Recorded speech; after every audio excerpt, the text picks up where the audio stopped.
Europe's digital transformation by 2030. Governments, banks, and tech companies around the world envision a future where every person has a digital ID, living in a society where everything is digitized, monitored, and managed.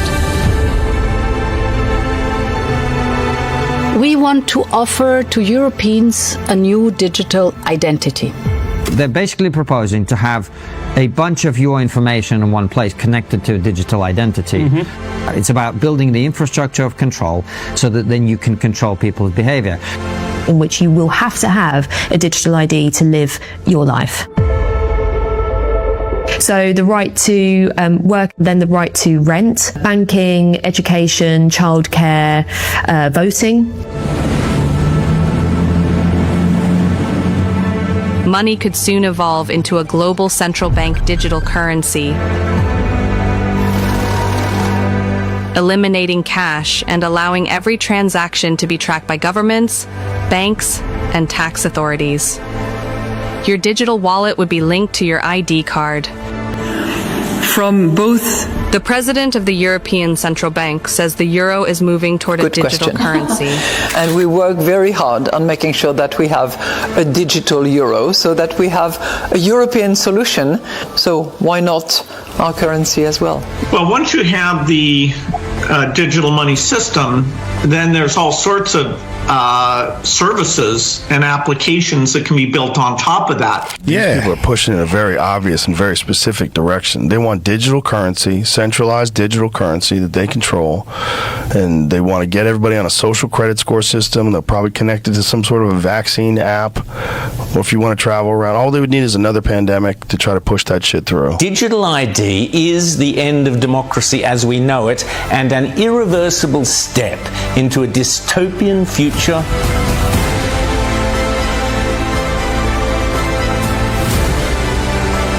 This new digital identity wallet will be used with a new kind of digital money. Unlike Bitcoin, which is decentralized and not controlled by anyone, this digital money, called a CBDC, central bank digital currency, is created and managed directly by central banks.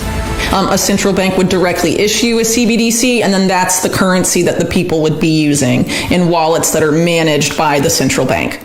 Prominent central bankers have been going on about the need to create a new financial system and a new financial governance system.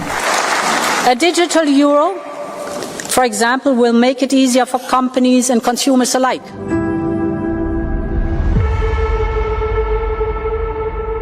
Banks already maintain massive data points, determining your access to loans and mortgages. With digital currency and a world without cash, banks gain real-time visibility into every payment, every person, company, and the entire economy. Fueled by AI, this vast stream of data gives them a new kind of superpower.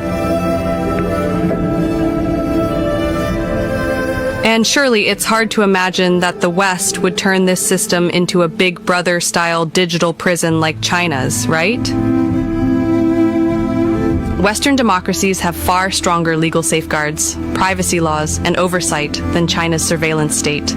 But every crisis gives governments new reasons to expand control. Spreading from Wuhan, China, and tonight that first case here in the U.S. The pandemic accelerated the rollout of vaccination cards in the West. Give Europeans back the freedoms they value and cherish so much. This certificate is a symbol of an open and digital Europe. The European Union certificate is a prime example of digital tools that represent our values. A growing number of European countries are imposing restrictions on people who have not been vaccinated. Without a vaccine certificate, people often couldn't work, attend university, or enter gyms and restaurants. Access to trains, domestic flights, and restaurants and bars will only be allowed for the fully vaccinated, recently recovered. I have the app on my phone. I show that I've been vaccinated. Buongiorno. If you didn't have a card to present, entry was denied. They were effectively locked out of aspects of daily life. Millions were excluded from social or professional activities, and many even lost their jobs for lacking a certificate. Demonstrators in France, Italy, and Australia took to the streets this weekend, protesting against vaccination passes and new lockdown measures. A new coronavirus contact tracing app in an effort to track the spread of COVID-19 across the country. When COVID was happening, there was this push for vaccine passports, and a lot of the people that were pushing or creating the vaccine passports were part of this, either ID 2020, or they were part of related entities pushing for digital ID. In many countries, digital systems were used to track COVID-19 cases and vaccination status, and in some cases to monitor general compliance with lockdown measures through mobility or contact tracing data. We have algorithms that automatically recognize certain behaviors. If someone isn't wearing a mask, for example, we immediately detect this wrongdoing. National Police Service sending to banks the names of people involved in protests. In Canada, peaceful citizens who protested outdoors against pandemic measures had some of their bank accounts frozen, a striking parallel to China. I mean, you think about the political risks of freezing accounts. This is a very tricky area that... These cases suggest that, under certain circumstances, the West has the capacity to deploy such systems against segments of the population.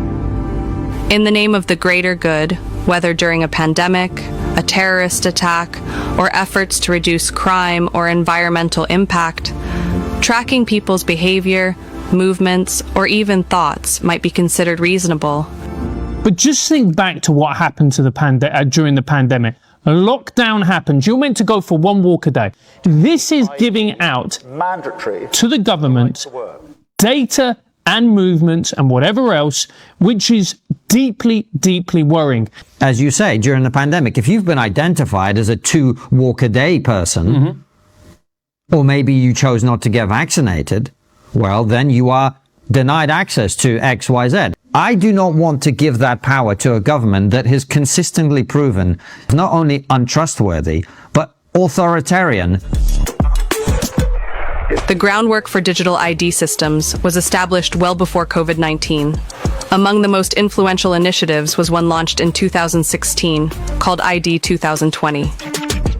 Its founding partners included Gavi, the Vaccine Alliance, the Rockefeller Foundation, and others. The World Economic Forum has been very open about its vision of humanity as a digital society. Our future competitiveness depends on AI adoption. Europe is one step closer to bringing in its insidious digital ID. Enter the EU Digital Identity Wallet that enables you to identify yourself to public and private services. In the name of saving the planet, proposals have been discussed about tracking each person's digital footprint, monitoring factors such as travel, fuel usage, and even consumer habits like clothing purchases. It really comes across as if the West is quietly building its own version of a dystopian system. Europe is set to collect biometric data, making airports permanent biometric checkpoints. Travel into the European Union is about to get stricter as a new digital system is rolled out this October. We'll have their fingerprints and their faces scanned. You are going to need to register your details. Photo successful. How marvellous.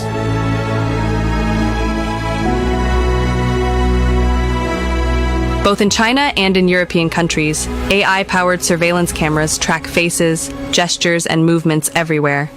The growth of facial recognition and what it's capable of brings with it a host of privacy and civil liberties issues.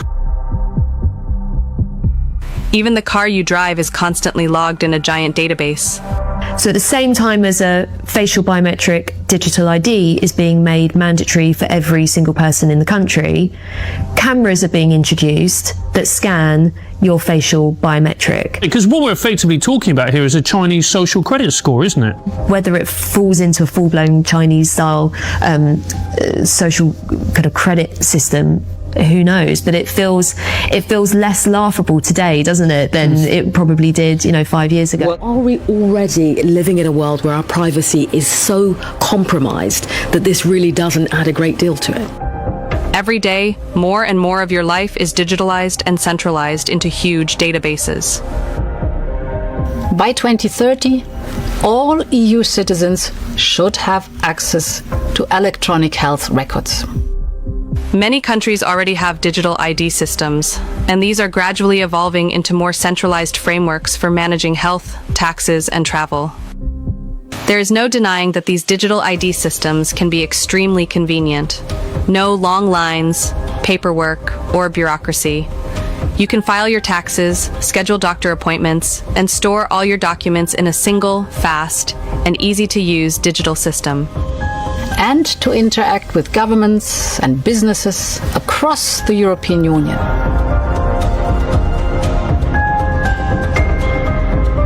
In the future, your digital ID could serve as the key to accessing the internet. At least, that's increasingly being discussed.